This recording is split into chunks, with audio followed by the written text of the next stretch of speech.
Agriculture వ్యవసాయం అనే అంశం గురించి డిస్కషన్ చేద్దాం. వ్యవసాయం ఇక్కడ చూడండి, వ్యవసాయం అగ్రికల్చర్కి సంబంధించిన ఇన్ఫర్మేషన్. వన్ ఇస్ అగ్రికల్చర్ అని. అగ్రికల్చర్ అంటే మీరు ఇమ్మీడియట్గా ఏం గుర్తుపెట్టుకోవాలంటే అగ్రికల్చర్ అనేది ఏంటి ఎలా విషయం అన్నప్పుడు అగ్రికల్చర్ అనేది రెండు లాటిన్ వర్డ్స్ నుంచి తీసుకోబడింది. రెండు లాటిన్ వర్డ్స్ కాబట్టి అగ్రికల్చర్ వ్యవసాయం అనేది టూ లాటిన్ వర్డ్స్.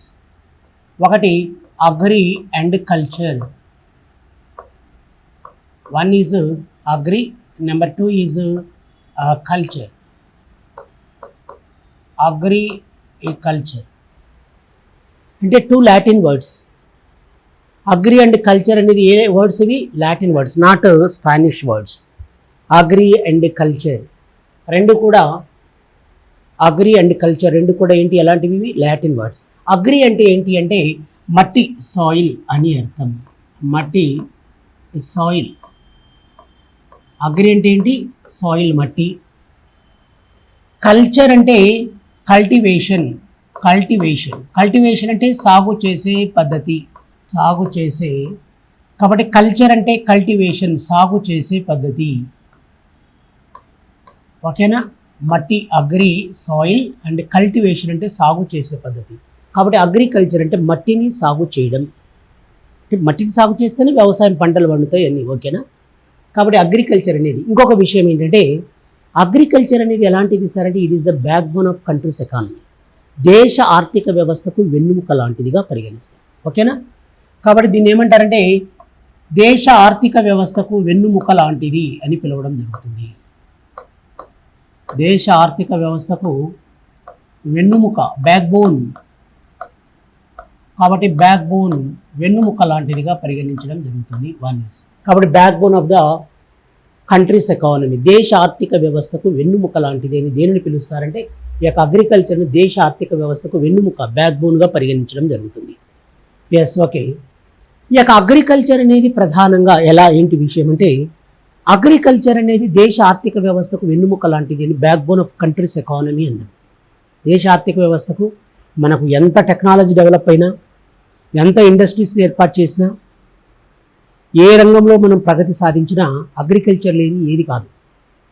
అంటే ఈ జానెట్ పొట్ట నిండాలంటే ఖచ్చితంగా యంత్రాలు తినలేం కదా, ఇండస్ట్రీస్ని తినలేం కదా, ఖచ్చితంగా ఆహారం తినాల్సింది. కాబట్టి వ్యవసాయం అనేది ఎప్పటికీ కూడా డౌన్ కాదు. ఎంత డెవలప్మెంట్ అన్నా జరగని అగ్రికల్చర్ని ఎప్పుడూ కూడా తృణీకరించకూడదు. అగ్రికల్చర్ అనేది అందువల్ల దీన్ని ఏమంటారంటే it is the back bone of countries economy. అంటే దేశ ఆర్థిక వ్యవస్థకు వెన్నుముకల.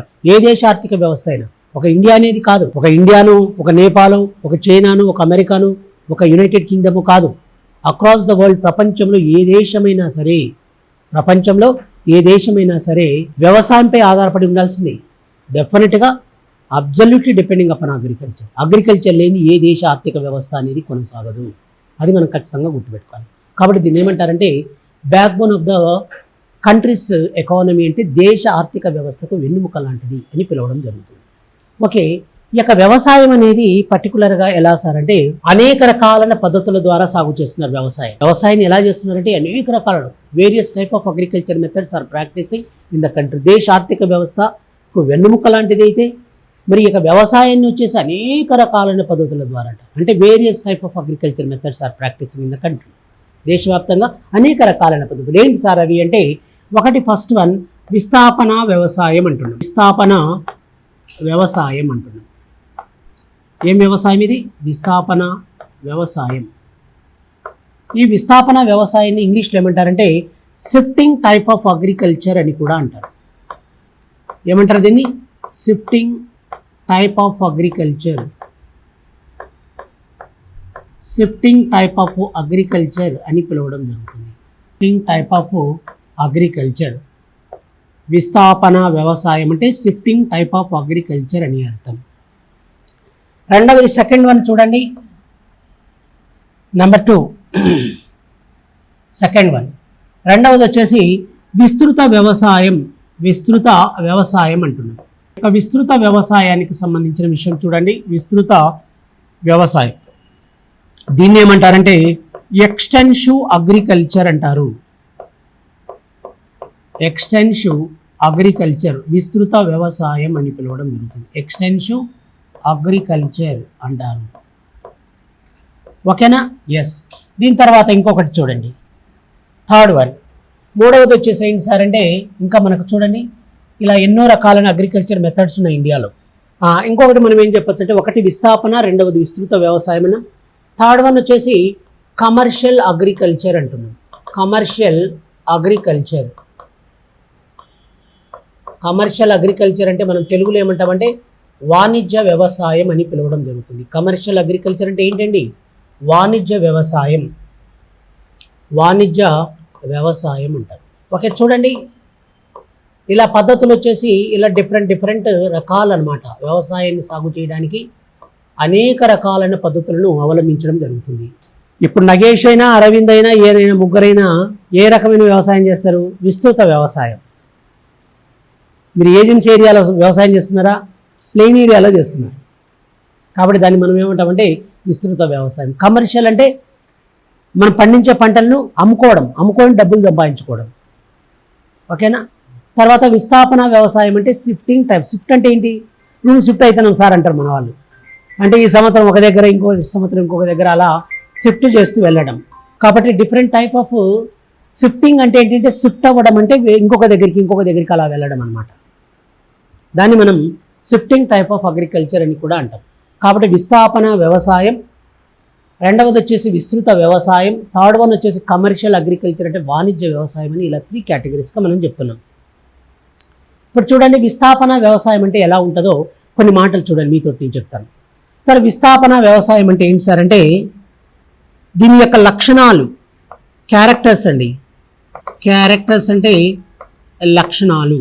ఏ రకమైన లక్షణాలను విస్థాపన వ్యవసాయం ఏ రకమైన లక్షణాలను కలిగి ఉంటుందో ఒకసారి చూడండి. వన్ ఈజ్ విస్థాపన వ్యవసాయం యొక్క లక్షణం ఎలా ఉంటుందంటే, పురాతన వ్యవసాయ విధానం. ఇది పురాతన వ్యవసాయ విధానం అంటే ancient agriculture method or old agriculture method అన్న విషయాన్ని మీరు గుర్తుపెట్టుకోవాలి. One is old agriculture method, పురాతన వ్యవసాయ విధానం,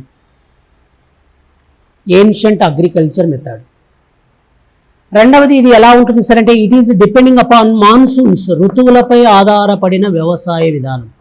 డిపెండింగ్ అపాన్ మాన్సూన్స్, ఋతువులపై ఆధారపడిన వ్యవసాయ విధానం. ఋతువులపై ఆధారపడి ఉంటుంది ఈ వ్యవసాయ విధానం. కాబట్టి డిపెండింగ్ అపాన్ మాన్సూన్స్. కాబట్టి డిపెండింగ్ అపాన్ మాన్సూన్స్ అంటే ఋతువులపై ఆధారపడిన వ్యవసాయ విధానం. Depending upon monsoons. సమయానికి వర్షం పడితే పంట పండుతుంది, లేకపోతే లేదు. కానీ కొన్ని ప్లేస్లు ఎలా ఉంటుంది, కెనాల్స్ ఉంటాయి, రివర్స్ ఉంటాయి, రకరకాలుగా ఉండి ఏదో ఒకటి ఫిల్టర్లో ఏదో ఒకటి చేస్తుంటారు. కానీ ఇక్కడ ఏంటంటే అబ్జల్యూట్లీ డిపెండింగ్ అపాన్ మాన్సూన్స్ అంటే పూర్తిగా ఋతువులపై ఆధారపడిన వ్యవసాయ విధానం. అబ్జల్యూట్లీ డిపెండింగ్ అపాన్ మాన్సూన్స్, పూర్తిగా ఋతువులపై ఆధారపడిన వ్యవసాయ విధానం. ఎవరు చేస్తారు మరి ఈ రకమైన వ్యవసాయ విధానం అంటే, it is cultivating by tribal groups. Cultivating by tribal groups. గిరిజన తెగలు ఈ రకమైన వ్యవసాయ విధానాన్ని చేస్తారు. ట్రైబల్ గ్రూప్స్ ఎక్కడ చేస్తారా? ట్రైబల్ పీపుల్స్, ఈ గిరిజనులు ఏజెన్సీ ఏరియాలో అంటే కొండ ప్రాంతంలో, హిల్ ఏరియాలో ఈ రకమైన వ్యవసాయం చేస్తారు. ఏజెన్సీ ప్రాంతం ఆర్ హిల్ ఏరియా, కొండ ప్రాంతంలో, హిల్ ఏరియా ఆర్ ఏజెన్సీ ఏరియాలో ఈ రకమైన వ్యవసాయ విధానాన్ని సాగు చేయడం జరుగుతుంది. వెరీ వెరీ వెరీ ఇంపార్టెంట్ మా. కాబట్టి ఒకటి పురాతన వ్యవసాయ విధానం, రెండవది మాన్సూన్స్, ఋతువులపై ఆధారపడిన వ్యవసాయ విధానం. మరి ఎవరు సాగు చేస్తారంటే tribal groups, agency or hill ఏరియాస్లో చేస్తారు. ఓకే, నెక్స్ట్ వన్ వచ్చేసి ఏంటి సార్ అంటే, ఈ విస్థాపన వ్యవసాయంలో old agriculture tools, old agriculture tools, old agriculture tools, old agriculture tools అంటే పురాతన వ్యవసాయ పనిముట్లను ఉపయోగిస్తారు. ఓల్డ్ అగ్రికల్చర్ టూల్స్ను యూజ్ చేయడం జరుగుతుంది. పురాతన వ్యవసాయ పనిముట్లను ఉపయోగిస్తారు. Old agriculture tools. Old agriculture tools అంటే పురాతన వ్యవసాయ పనిముట్లను ఉపయోగించడం జరుగుతుంది.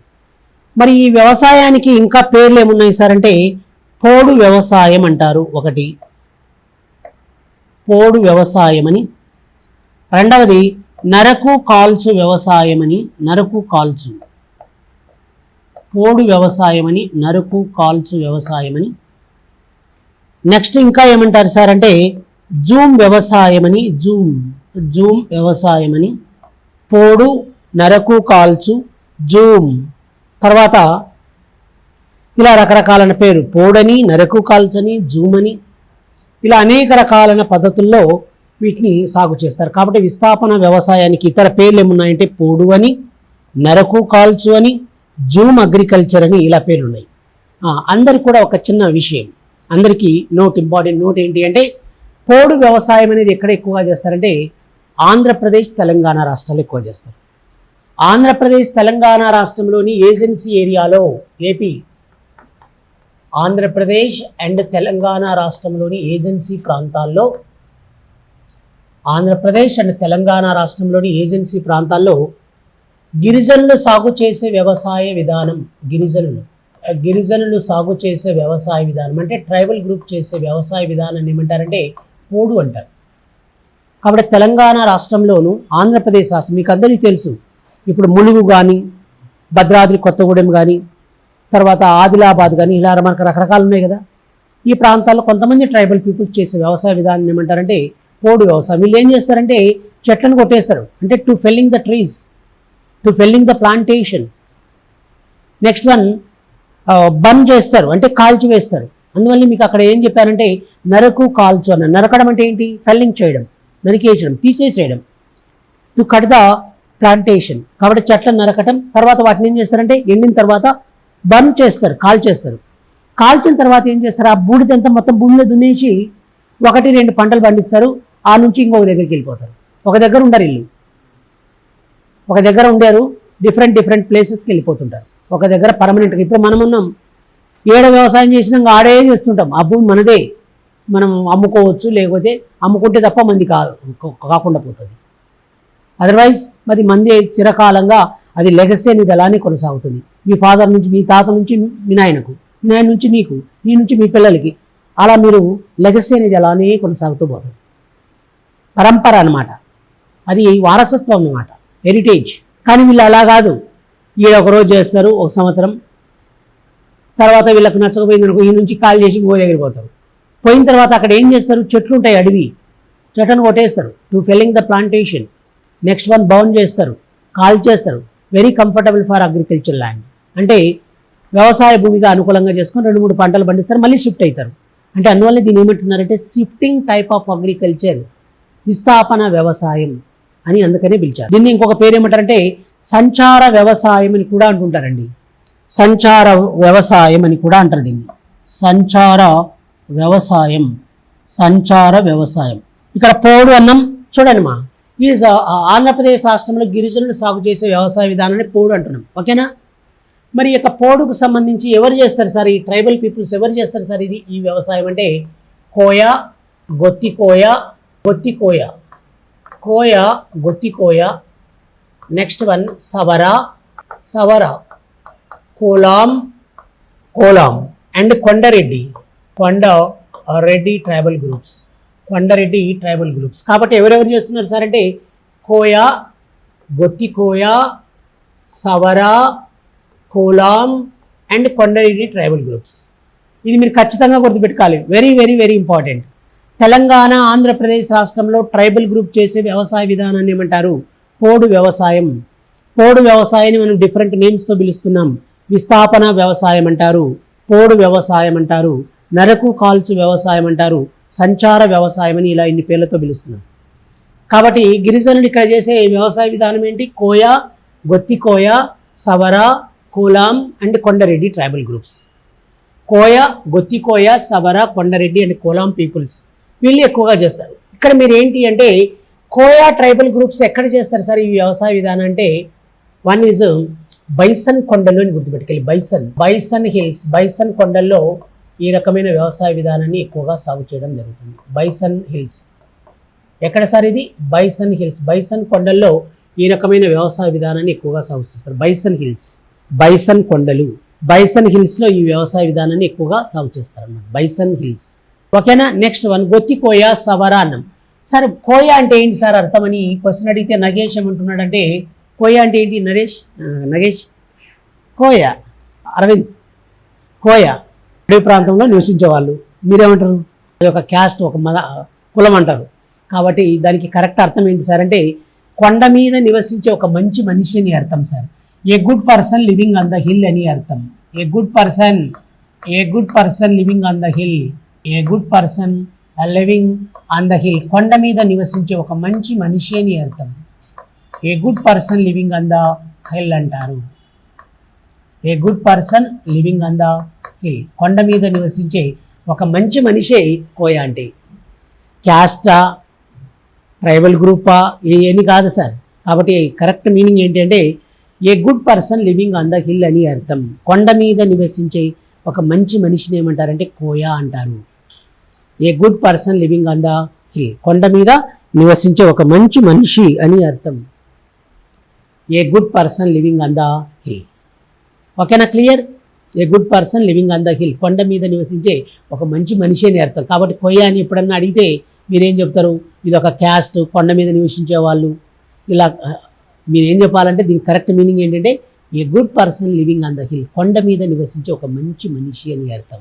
సార్ ఈ విషయం ఎవరు చెప్పరు మీకు? ఎస్. కాబట్టి సార్ కోయ ద్వారా సోది చెప్తారు సార్, ఈ పామ్ హిస్టరీ అని అనుకుంటారు మీరు. కాబట్టి ఇక్కడ ఏంటి సార్ అంటే ఏ good person living on the hill, కొండ మీద నివసించే ఒక మంచి మనిషే కోయ అంటే అర్థం. కోయ అనే పదానికి అర్థం ఏంటంటే అది. ఇది మీరు ఖచ్చితంగా గుర్తుపెట్టుకోవాలి. ఎస్. ఇంకా ఏంటి సార్ అంటే కోయ, గొత్తి కోయ, సగర, కోలాం, కొండరెడ్డి అన్నాం. ఇక్కడ కొండరెడ్డి గురించి కూడా చెప్పాం. ఇక్కడ చూడండి, రెండవది జూమ్ వ్యవసాయం అన్నాం. ఇక్కడ జూమ్ అగ్రికల్చర్ అనిమా. జూమ్ అనే వ్యవసాయ విధాన్ని ఎవరు సాగు చేస్తారు? ఇక్కడ మీరు ఇంగ్లీష్లో కూడా రాసుకోండి కన్ఫ్యూజ్ కాకుండా. నరకు కాల్స్ అంటే ఏంటి? స్లాష్ అండ్ బర్న్ అగ్రికల్చర్ అని అర్థం. స్లాష్ అండ్ బర్న్ అగ్రికల్చర్ను తెలుగులో ఏమంటారు? Slash and burn. Slash and burn అంటే నరకు కాల్చు వ్యవసాయం. స్లాష్ అండ్ బర్న్ అంటారు. నరకు కాల్చు వ్యవసాయం అంటారు. Slash and burn. Slash and burn agriculture అంటే నరకు కాల్చు వ్యవసాయం అని అర్థం. ఇంగ్లీష్లో కూడా మీకు తెలియాలిగా, అందుకని మీకు చెప్పాను. తెలుగులో అయితే నరకు కాల్చు, ఇంగ్లీష్లో అయితే slash and burn. Next one Zoom అన్నాం. ఇక్కడ Zoom.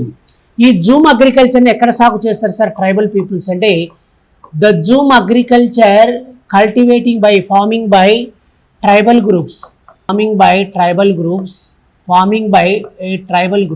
The Zoom agriculture are farming by tribal groups at north eastern India అని రాసుకోండి. నార్త్ ఈస్టర్న్ ఇండియా, ఈశాన్య రాష్ట్రాల్లో. నార్త్ ఈస్టర్న్ ఇండియా, ఈశాన్య రాష్ట్రాలలో ఈ వ్యవసాయాన్ని ఎక్కువగా సాగు చేస్తారు. నార్త్ ఈస్టర్న్ ఇండియా, ఈశాన్య రాష్ట్రాలలో ఈ రకమైన వ్యవసాయాన్ని ఎక్కువగా సాగు చేస్తారు. జూమ్ అగ్రికల్చర్, జూమ్ వ్యవసాయం. మీకు ఒకసారి మ్యాచ్ ద ఫెయిర్ అంటారు, జతపరచండి అని క్వశ్చన్లు అడుగుతాడు, అడిగి ఇలానే ఇస్తాడు. కాబట్టి ఎలా మ్యాచ్ ద ఫెయిర్ అనేది ఎలా చేయాలనేది మీరు ఇలా గుర్తుపెట్టుకోవాలి. ఓకేనా? ఎస్. ఓకే, క్లియర్ మా? ఎస్. రెండవది ఏంటి సార్ అంటే విస్తృత వ్యవసాయం అన్నాం. ఇక్కడ చూడండి గమ్మత్తు. విస్తృత వ్యవసాయం అంటే ఇప్పుడు ఫర్ ఎగ్జాంపుల్ అరవింద్కి ఒక 40 ఎకరాల పొలం ఉంది. Arvind, you are having vast agriculture land. నువ్వు ఒక విస్తృతంగా నీకేంది ల్యాండ్ అయితే కావాల్సినంత ల్యాండ్ ఉంది, 40 ఎకరాల పొలం ఉంది. Vast agriculture, you are having vast agriculture land. In spite of labour, May Day sir, May Day, శ్రామికులు ఆ కార్మికుల బదులుగా నువ్వేం చేస్తున్నావు? వీళ్ళొద్దు అని ఇంజన్లు తీసుకొస్తున్నావు, మిషన్స్, వరి కోసే మిషన్ తీసుకొచ్చి కూలీలను ఎవరు పిలుచుకోకుండా మిషన్లు తీసుకొచ్చి కోసి ఇంట్లో పోసుకుంటున్నావు ఇంజన్లు. కాబట్టి విస్తృత వ్యవసాయం అంటే ఎలా ఉంటుంది సార్ అంటే దీని కరెక్ట్ మీనింగ్ చూడండి sir. Generally vast agriculture land, in spite of labor, they are utilizing agriculture, modern agriculture tools or modern agriculture machineries they are utilizing. అంటే శ్రామికులకు బదులుగా, కార్మికులకు బదులుగా అధునాతన వ్యవసాయ పరికరాలను ఉపయోగించి చేసే వ్యవసాయ విధానాన్ని ఏమంటారంటే విస్తృత వ్యవసాయం అంటారు. ల్యాండ్ ఎక్కువగా ఉంటుంది, మరి అంతమంది కూలీలు దొరకాలంటే రారు, చెప్తారు, ఎగరబడతారు, వస్తాం అంటారు, ఎగరబడతారు. కాబట్టి అప్పుడు ఏం చేయాలి సార్ అంటే వాస్ట్ అగ్రికల్చర్ ల్యాండ్ ఉంటుంది, విస్తృత వ్యవసాయం ఉంటుంది. నగేషే ఉన్నాడు, ల్యాండ్ ఉంది, పొద్దున్నే పాపం అందరినీ పిలిచొస్తే వస్తాను సది కట్టుకుంటున్నాం అంటారు. 7 దాంట్లో సగం 20 మందిని పిలిస్తే 10 మంది జంపు, అప్పుడు ఏమనుకుంటారంటే ఏంద్రీ ఇది కర్మ, ఇంత ల్యాండ్ పెట్టుకున్నా వీళ్ళ ఇళ్ళ చుట్టూ తిరుగుతున్నా 20 మందిని పిలిస్తే 10 మంది వచ్చారు, ఇటైతే నేను వ్యవసాయం ఎలా చేసుకోవాలని నీకు ఇమ్మీడియట్గా థాట్ వస్తుంది, అవునా కదా? ఇమ్మీడియట్గా నువ్వేం చేస్తావంటే వీళ్ళకి చెక్ పెట్టాలని ఇమ్మీడియట్గా ఏదో ఒక టౌన్లోకో లేకపోతే వేరే ప్లేస్కి పోయి ఒకటి వరికోత మిషన్ తీసుకొని వచ్చి ఒకటే రోజు 40 ఎకరాలు కథం చేసి పడేసి ఇంట్లో పోసుకొని గింజలు శుభ్రంగా మంచిగా తల దూకొని స్నానం చేసి టిఫిన్ చేసి బయట వచ్చి కూర్చుంటావు, ఏం పని అయిపోయింది అని చెప్తావు. కాబట్టి లేబర్ మీద ఆధారపడకుండా నీ పని నువ్వు చేసుకుంటూ పోతావు, ఎటా అగ్రికల్చర్ టూల్స్ని యూజ్ చేసి. మిషన్లు వస్తున్నాయి, ఇప్పుడు మీరు చూస్తూనే ఉంటారు, లేబర్కి వర్క్ లేక పట్టణాలకు వస్తున్నారు, అవునా కదా? కాబట్టి అది విషయం. కాబట్టి మనం ఏంటి సార్ అంటే విస్తృత వ్యవసాయం అంటే ఏంటి సార్ అంటే విస్తృత వ్యవసాయం అంటే ఇక్కడ వాస్ట్ అగ్రికల్చర్ ల్యాండ్ ఉంటుంది. అంటే vast agriculture land one is విస్తృతంగా భూమి ఉంటుంది. వాస్ట్ అగ్రికల్చర్ ల్యాండ్ విస్తారమైన వ్యవసాయ భూమి ఉంది. Vast agriculture land one is విస్తారమైన వ్యవసాయ భూమి ఉంది. మరి ఇన్స్పైట్ ఆఫ్ శ్రామికులకు బదులుగా ఏం చేస్తున్నారు ఇక్కడ? ఇన్స్పైట్ ఆఫ్ లేబర్ శ్రామికులకు బదులుగా మెషనరీస్ యూజ్ చేస్తున్నారు. మెషనరీస్ అంటే ఆధునిక యంత్రాలను ఉపయోగిస్తున్నారు. ఆధునిక యంత్రాలు యూజ్ చేసి వ్యవసాయం చేస్తున్నారు. ఆధునిక యంత్రాలను ఉపయోగించి శ్రామికులు బదులుగా ఆధునిక యంత్రాలను యూజ్ చేసి వ్యవసాయం అనేది సాగు చేస్తున్నారు. దాన్ని మనం ఏమంటున్నామంటే విస్తృత వ్యవసాయం అంటున్నాం. ఇప్పుడు దేశంలో అన్ని ప్లేస్లో ఇదే జరుగుతుంది. ఆల్మోస్ట్ అగ్రికల్చర్ మీరు చూస్తుంటారు, వ్యవసాయం వేస్తే ఇప్పుడు వరి కోసే వాళ్ళు ఎవరు లేరు, అన్ని మిషన్లు వచ్చి కటాకట కట్ చేయడం, గింజలు తీసుకోవడం, ఇంటికి పోవడం. ఓకే, ఈ యొక్క విస్తృత వ్యవసాయం అంటే అది విషయం. విస్థాపన అంటే ఇది, విస్తృత అంటే ఇది. మరి కమర్షియల్ అగ్రికల్చర్ వాణిజ్య వ్యవసాయం అంటే ఏంటి సార్ అంటారు? పంట ఉత్పత్తిని పెంచాలి. దేన్ని పెంచాలి? పంట ఉత్పత్తిని పెంచాలి. వన్ ఈజ్ పంట ఉత్పత్తిని పెంచాలి అంటే క్రాప్స్ ప్రొడక్షన్ ఇంక్రీజ్ చేయాలి. క్రాప్ ప్రొడక్షన్ అంటే పంట ఉత్పత్తిని పెంచాలి. ఉత్పత్తిని పెంచాలంటే ఏం చేయాలి? ఈ యొక్క క్రాప్ ప్రొడక్షన్ పంట ఉత్పత్తిని పెంచాలి. పంట ఉత్పత్తిని పెంచాలంటే ఊరికే అవుతుందా సార్? ఉద్యోగం కొట్టాలంటే ఊరికే కాదు, ఫుల్ హార్డ్ వర్క్ చేయాలి, మోడల్ టెస్ట్ రాయాలి, స్లిప్ టెస్ట్ రాయాలి, ఫైనల్ ఎగ్జామ్స్ రాయాలి, ఆటోమేటిక్గా నీకు వస్తుంది. కాబట్టి ఊరికే ఏది రాదు సార్, ఊరికే ఇది రాదు. కాబట్టి హార్డ్ వర్క్ చేయాలి.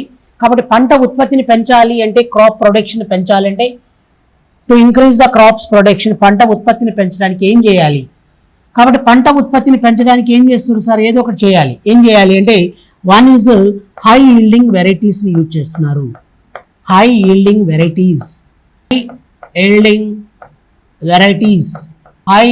వెరైటీస్ అంటే సంకర జాతి వంగడాలు ఆరు కొత్త వంగడాలను హైబ్రిడ్ని తయారు చేయడం. హైబ్రిడ్ తయారు చేస్తున్నారు. కాబట్టి ఆధునిక వంగడాలను తయారు చేయడం అంటే హై ఈల్డింగ్ వెరైటీస్ని తయారు చేయడం. One is high yielding varieties అంటున్నాం, వంగడాలను తయారు చేయడం ఒకటి. రెండవది పెస్టిసైడ్స్ అండ్ ఇన్సెక్టిసైడ్స్ని యూజ్ చేయడం. పెస్టిసైడ్స్ అండ్ ఇన్సెక్టిసైడ్స్ అంటే ఏంటి సార్ అంటే క్రిమి సంహారక మందులను ఉపయోగించడం. ఇప్పుడు పంటకి ఏదన్నా వైరస్ అటాక్ అయింది, దానికి వైరస్ అటాక్ అయితే వదిలేతాం, ఏం చేయాలంటే కుదరదు. ఇమ్మీడియట్గా ఏం చేయాలి? పిచికారి చేయాలి మందులు, రోగరి ఇలాంటివి ఉంటాయి కదమ్మా. కాబట్టి ఏం చేయాలి సార్ అంటే పెస్టిసైడ్స్ అండ్ ఇన్సెక్టిసైడ్స్ని యూజ్ చేయాలి. క్రిమి సంహారక మందులను ఉపయోగించాలి. క్రిమి సంహారక మందులు అంటే పెస్టిసైడ్స్ అండ్ ఇన్సెక్టిసైడ్స్, క్రిమి సంహారక మందులను ఉపయోగించాలి ఒకటి. నెక్స్ట్ వన్ ఇంకా ఏం చేయాలి సార్ అంటే కెమికల్ ఫర్టిలైజర్స్ కూడా యూజ్ చేయాలి. కెమికల్ ఫర్టిలైజర్స్ అంటే రసాయన ఎరువులను ఉపయోగించాలి. కెమికల్ ఫర్టిలైజర్స్ రసాయన ఎరువులు అంటే కెమికల్ ఫర్టిలైజర్స్ అంటున్నాం. ఈ కెమికల్ ఫర్టిలైజర్స్ని కూడా యూజ్ చేయాలి. Pesticides and insecticides, chemical fertilisers, high yielding varieties ఇవన్నీ కూడా ఉపయోగిస్తే పంట ఉత్పత్తి ఆటోమేటిక్గా పెరుగుతుంది సార్. నువ్వు అసలు పట్టించుకోకుంటే ఎత్తిపోతుంది. రోగం వచ్చినప్పుడు మందులు కొట్టాలి. పంట సరిగా పండినప్పుడు ఏం చేయాలి? కెమికల్ ఫర్టిలైజర్స్ అంటే ఎరువులు యూజ్ చేయాలి. ఫాస్ఫేట్, నైట్రేట్, యూరియా అలాంటివి ఉపయోగిస్తే పంట బాగా పండుతుంది. నాటు రకం బదులు వంగడాలను ఉపయోగించావు అనుకోండి, హై ఈల్డింగ్ వెరైటీస్ని యూజ్ చేస్తే ఆటోమేటిక్గా పంట ఉత్పత్తి పెరుగుతుంది. దాన్ని మనం ఏమంటాం సార్ అంటే కమర్షియల్ అగ్రికల్చర్, వాణిజ్య వ్యవసాయం అంటారు. ఓకేనా? సింపుల్ సార్, జాగ్రఫీ చెప్తే ఈజీగా ఉంటుంది. మామూలుగా మీకు వాణిజ్య వ్యవసాయం అంటే మీరు చెప్పమంటే ఏం చెప్తారు? వాణిజ్య వ్యవసాయం అంటే వ్యాపారం సార్ అంటారు అంతే. కానీ దాన్ని ఎలా అనేది మీకు ఈ అంశాలు మీరు గుర్తుపెట్టుకోవాలి. వాడు అడిగేది ఇదే, కమర్షియల్ అగ్రికల్చర్ పట్ల నిజం కాని ప్రవచనం ఏది అంటాడు. ఇలా అడుగుతాడు. పంట ఉత్పత్తిని పెంచడానికి అనేక రకాలైన కారకాలను ఉపయోగిస్తారు ఏ. తర్వాత ఆర్ అనిచ్చి ఒకటి హై ఈల్డింగ్ వెరైటీస్ని యూజ్ చేస్తాడు, క్రిమి సంహారక మందులను ఉపయోగిస్తాడు, రసాయన ఎరువులను ఉపయోగిస్తాడు. ఏ మరియు బి రెండు సరైనవే, ఏకి ఆర్ సరైన వివరణ అని ఇస్తాడు. ఇలా చదివేది మీకు చదవడంలోనే మీ పని అయిపోతుంది, చెమటలు పట్టేస్తాయి. కాబట్టి సబ్జెక్ట్ తెలిస్తే ఆటోమేటిక్గా మీరు ఆన్సర్ చేయగలుగుతారు. నేను చెప్పేది అర్థమవుతుందా సార్? వాణిజ్య వ్యవసాయం పట్ల సరికాని ప్రవచనం ఏది, వాణిజ్య పట్ల సరికాని ప్రవచనం ఏది, లేకపోతే వాణిజ్య పట్ల సరైన వివరణ అని ఇచ్చి కింద ఏమంటాడు, ఒకటి ఏ వచ్చేసి ఏమంటాడు సార్ అంటే కమర్షియల్ అగ్రికల్చర్, వాణిజ్య వ్యవసాయం అనేది మరి పంట ఉత్పత్తిని పెంచడానికి అని ఇచ్చి ఏ. తర్వాత ఆర్ అని ఇస్తాడు. ఆర్ అంటే రీజన్, రెస్పాండ్ కావడం. రెస్పాండ్ ఏమని ఇస్తాడంటే హై ఈల్డింగ్ వెరైటీస్ని ఉపయోగిస్తాడు. రెండవది పెస్టిసైడ్స్ అండ్ ఇన్సెక్టిసైడ్స్, క్రిమి సంహారక మందులను ఉపయోగిస్తాడు. థర్డ్ వన్ కెమికల్ ఫర్టిలైజర్స్ ఉపయోగిస్తాడు. అన్ని కమాలు పెట్టి రాసిస్తాడు. కింద ఏమని ఇస్తాడంటే ఫస్ట్ స్టేట్మెంట్ ఏ సరైన వివరణ, కానీ ఆర్ సరైన వివరణ కాదు అంటాడు. సార్ అర్థమవుతుందా మీకు? రెండవది సెకండ్ వన్ ఏ సరికాని వివరణ, ఆర్ సరైన వివరణలు అంటాడు. ఏ మరియు రెండు సరికాని వివరణలు. నాలుగవది ఏ సరైనదే, ఆరు కూడా సరైన వివరణాలే అని ఇస్తాడు. కాబట్టి మీరు ఆన్సర్ ఏం చేయాలి? Fourth one. కాబట్టి ఏ కరెక్ట్ అయితే మరి ఆరు కూడా సరైన వివరణాలే, ఏకి ఆరు సరైన వివరణ అని మీరు ఇలా రాయాలి. కాబట్టి ఇలా ఇస్తే క్వశ్చన్స్ ఇస్తే మీరు చేయలేకపోతే మనం ఏం చేయలేం. కాబట్టి మీకు అందుకనే సబ్జెక్ట్ క్లియర్గా చెప్తున్నా. పంట ఉత్పత్తిని పెంచడానికి సంకర జాతి వంగడాలను అంటే హై ఈల్డింగ్ వెరైటీస్ని వంగడాలను యూజ్ చేస్తున్నారు. రెండవది పెస్టిసైడ్స్ అండ్ ఇన్సెక్టిసైడ్స్ అంటే క్రిమి సంహారక మందులను యూజ్ చేస్తున్నారు. మరి కెమికల్ ఫర్టిలైజర్స్ అంటే రసాయన ఎరువులను ఉపయోగిస్తున్నారు. ఇవన్నీ కూడా పంట ఉత్పత్తిని పెంచడానికి చేసే కార్యక్రమం. ఇక్కడ చూడండి, ఒక చిన్న వివరణ ఏంటి అంటే వచ్చేసి ఏంటి అంటే ప్యాడీ, మీకు అందరికీ తెలుసు. ప్యాడీ అంటే ఏంటిమా? వరి. ప్యాడీ అంటే వరి పంట, రైస్. అవునా? ప్యాడీ అంటే వరి పంట, రైస్. ఈ వరి పంట అనేది పంజాబ్ హర్యానా రాష్ట్రాల్లో వరి పంట అనేది ఏంటంటే వాణిజ్య పంట, కమర్షియల్ క్రాప్. వాణిజ్య పంట, కమర్షియల్ క్రాప్ అంటారు. వాణిజ్య పంట అండి. ప్యాడీ అనేది పంజాబ్ హర్యానా రాష్ట్రాల్లో వాణిజ్య పంట. ఓకే, నెక్స్ట్ వన్, నెంబర్ 2 రెండవది. ఈ వరి పంట అనేది వరి పంట అనేది ఆంధ్రప్రదేశ్, తెలంగాణ రాష్ట్రాల్లో, ఏపీ అండ్ తెలంగాణ. ఇక్కడ ఏంటి సార్ అంటే ఆహార పంట అండి, ఫుడ్ క్రాప్, ఆహార పంటగా చెప్తారు. మరి నెక్స్ట్ వన్ ఒడిశా రాష్ట్రంలో వచ్చేసి దీన్ని ఏమంటారంటే ఒడిశా రాష్ట్రంలో వచ్చేసి ఈ ఒడిశా రాష్ట్రంలో దీన్ని ఏమంటారంటే జీవనాధారపు పంట అంటారు. జీవనాధారపు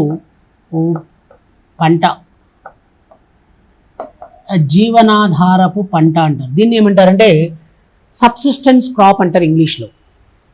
మా సబ్సిస్టెన్స్ అంటే ఏంటి అంటే జీవనాధారపు పంట అని అర్థం. సబ్సిస్టెన్స్ అంటే జీవనాధారం, ఇదే మాకు జీవం, మేము జీవించాలంటే ఇది మాకు ఉండాలి. కాబట్టి సబ్సిస్టెన్స్ క్రాప్ అని పిలుస్తారు, జీవనాధారపు పంట అని పిలవడం జరుగుతుంది. Very very very important information. ఇది వ్యవసాయానికి రకాలు ఎట్లెట్ట పండిస్తారు ఏంది దానికి సంబంధించిన ఇన్ఫర్మేషన్. చూడండి ఎంత మ్యాటర్ ఉందో. కాబట్టి చాలా అంశాలు మనకి ఇక్కడ కనిపిస్తున్నాయి. అదో పైన రాసి ఆహార పంట, ఫుడ్ క్రాప్ అంటారు. జీవనాధార పైన రాసి సబ్సిస్టెన్స్ అని